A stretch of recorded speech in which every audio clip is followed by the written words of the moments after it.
This is Andi Purewal for Boxing Social in association with Betfred. I'm joined by former British and Commonwealth champion Chris Jenkins over Zoom. Firstly, Chris, I apologise if you feel like I'm shouting at you, but you've had an issue with your speaker, so I'm having to do so in case anybody's wondering what's going on. Yeah, mate. Basically, long story short, I dropped my phone and I'm too tight to get a new one. Even though I got a free upgrade, I just don't want to have the hassle of going through a new phone. So, yeah, I'm all good, mate. I'm very good. Yeah. I'm glad to hear it. Did you have a good Christmas? Yeah, to be honest with you, I had a great Christmas. Obviously I lost my fight in July. I had a good time out. I was back in and out the gym, working back into a normal life, as you may call it. Like, looking at maybe what's after boxing. But I weren't thinking that route, but I have to still learn.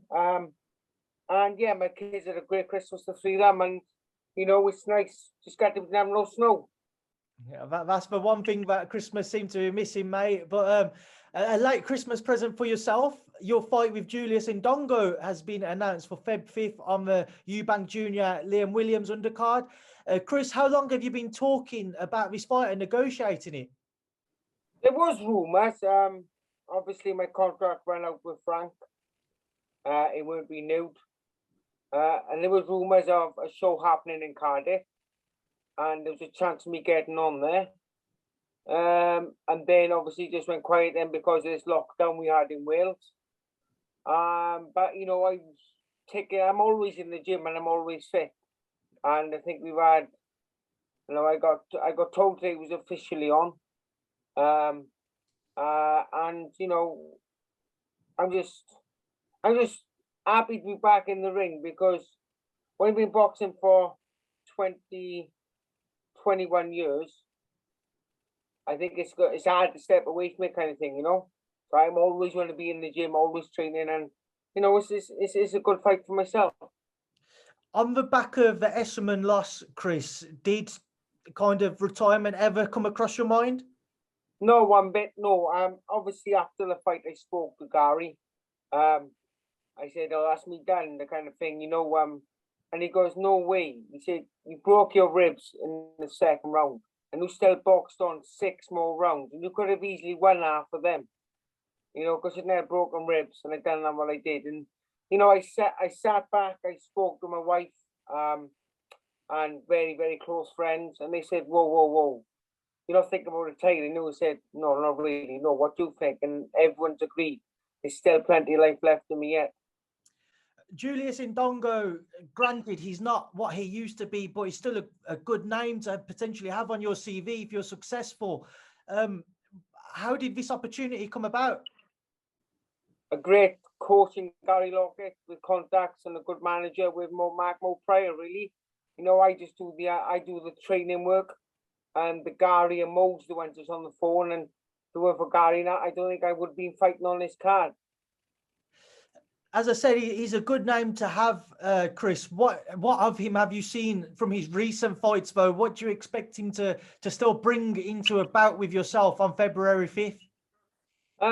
All I know, I've seen, he obviously lost more than what he should have, But what he has got, he's a southpaw and he can bang quite hard. He can obviously get hard, But it's a fight that I'm really happy for. I got 3 weeks now of hard work. I've been sparring anyway, but he's a former world unified champion, beat Mickey Burns, but it was back 2017, was it? Yes. Roundabout then, obviously he's on the slide now, but it's like I've said, people can say, "Oh, he's past it," but this is boxing. One punch can turn a fight, switch a fight, and I'm just happy to be boxing. I'll be honest with you, I'm boxing Wales for years. It'd be nice to box in Cardiff.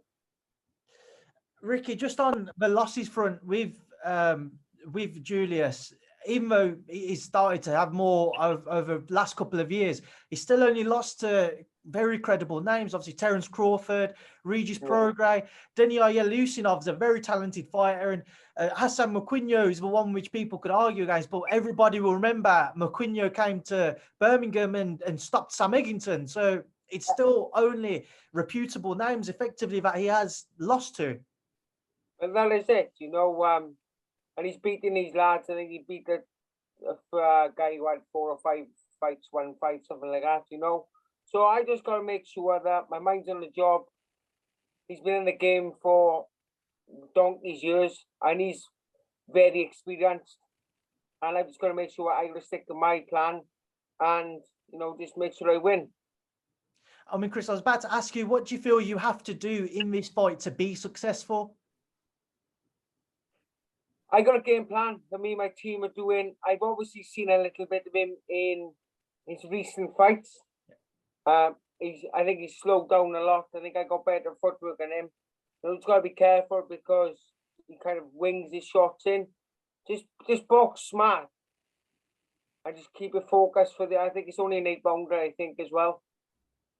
So, you know, I know I'm going to be fit enough, but I'm just like, honest to God, my phone's blown up today.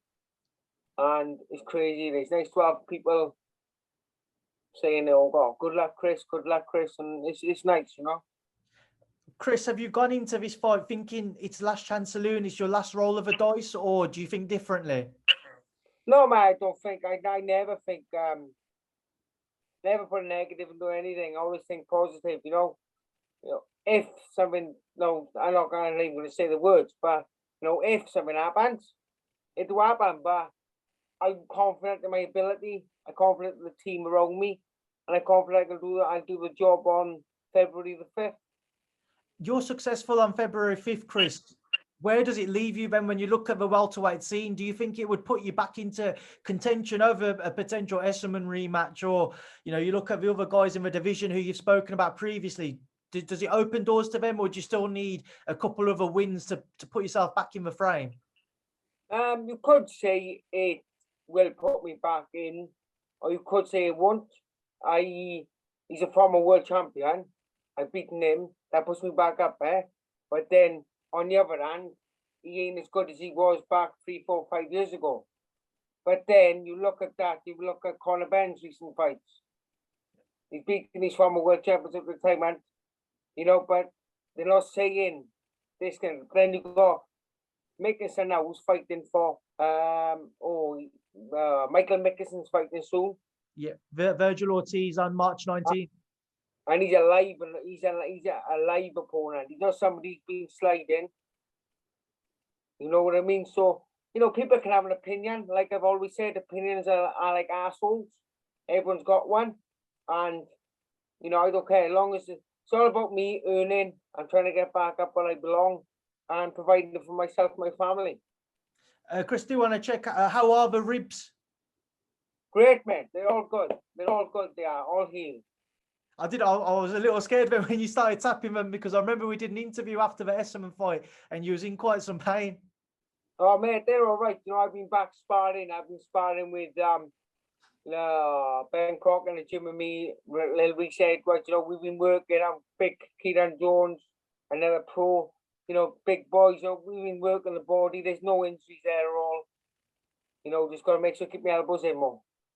Chris, just get your thoughts on a few other things. You mentioned the McKinson-Ortiz fight, Ortiz-McKinson fight. What are your thoughts on it? I think that, you know, McKinson isn't going to be a fan favourite fight, you know, because his style. But he caused problems for everyone. When he boxed Chris Congo, everyone was saying Congo's going to beat him, Congo's going to beat him. And I said, no, he won't beat him. McKinson will be way, way too elusive and just damn right awkward. And I think he's gonna have some scary times there, but I think he can pull it off.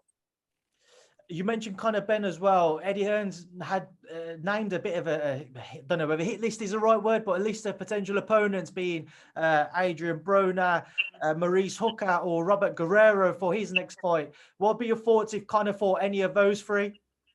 I personally think this is my own opinion. Now, if anyone jumps on the bandwagon, I think he needs to fight David Avanese. That's the fight he needs to do to prove it that he belongs up in the world level, you know. Because I rate David Avanese, he's quality. You mentioned earlier as well, training with Reese Edwards. He's on that same bill as yourself. first real big crack and his chance to kind of showcase his abilities. Just how good of a talent is Reece? Reece is a very good fighter. Really good, fast hands. You know what I mean? And you know he's working hard. Gary's working with him well. He's, you know, we're all a little team, mate. You know, he's currently sleeping down the gym. He's in camp mode in the gym. So, you know, I get a luxury of going home every night, but he's down there all week now. He is quality, you know. He is, you know, I know he's fighting some fella, but I'm confident he's gonna look good. And it's gonna be live on Sky Sports, and you know, I hope he makes a good name for himself. And Chris, just two other fights to get your thoughts on. The headline fight on Feb 5th, Chris Eubank Jr. versus Liam Williams. Liam, somebody you'll know well. What do you make of that fight? It's a grudge match, isn't it? You know, I don't think they like each other, and it's going to come down to the styles, in my opinion.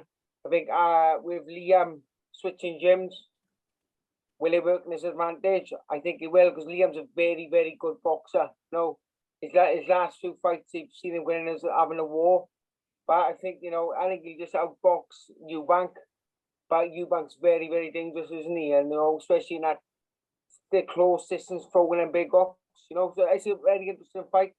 And I think Liam, you know, keeps his boxing going off the jab, plenty of move in, and I think he'll win. Look what Billy Joe Saunders done to Chris Eubank, you know, boxer versus fighter there. Final one as well. It's a couple of weeks after yourself, but also on Sky, Amir Khan and Cal Brook. What is your take?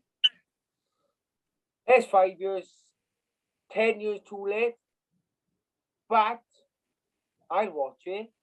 I bet you'll watch it, and I bet you your next one will watch it, because it is what it. So we're gonna get to see it now. Yes, they're both from maybe past it, but good on them. Time to cash in some money. And I think that if Khan is anything like he was with his speed and timing, I think he'll outbox Kel, but there's going to be some parts in that fight where Kel's going to be testing the whiskers of Amir Khan, and you know, it's a good fight, and I'll be watching 1,000,000%. Right, Chris, we'll leave it there now. I'll leave you to go and enjoy the rest of your day and have a bit of downtime before I assume you've probably got another session later on. I appreciate it, and I'll speak to you soon. Thank you for speaking to me and Boxing Social. No worries, my man. Take care, yeah?